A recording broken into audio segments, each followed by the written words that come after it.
આણંદ જિલ્લામાં દિલ્હી બ્લાસ્ટની ઘટના બાદ પોલીસ એલર્ટ.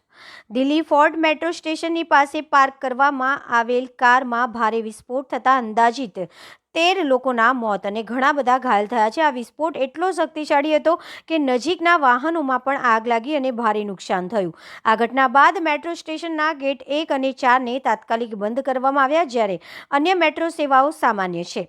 આ હુમલો તે દિવસે થયો જ્યારે ફરીદાબાદમાં જૈશ-એ-મોહમ્મદ જોડાયેલા આતંકી મોડ્યુલમાંથી વિસ્ફોટક અને શસ્ત્ર મળી આવ્યા. પોલીસે તમામ વિસ્તાર સીલ કરી દિલ્હીમાં હાઈ એલર્ટ જાહેર કરી દીધું. સાથે સાથે મહારાષ્ટ્ર, કોલકાતા અને ઉત્તર પ્રદેશમાં પણ એલર્ટ જાહેર કર્યું. સાથે સાથે અમદાવાદ, બરોડા, સુરત, નવસારી, આણંદ જેવા તમામ શહેરોમાં એલર્ટ તથા પોલીસ દ્વારા ચેકિંગ હાથ ધરાયું છે. બ્લાસ્ટનું કારણ સ્પષ્ટ નથી કરાયું. હાલ તપાસનો દોર ચાલુ છે. અહેવાલ અલ્તાફ મલિક સાથે ઝાકિર સૈયદ.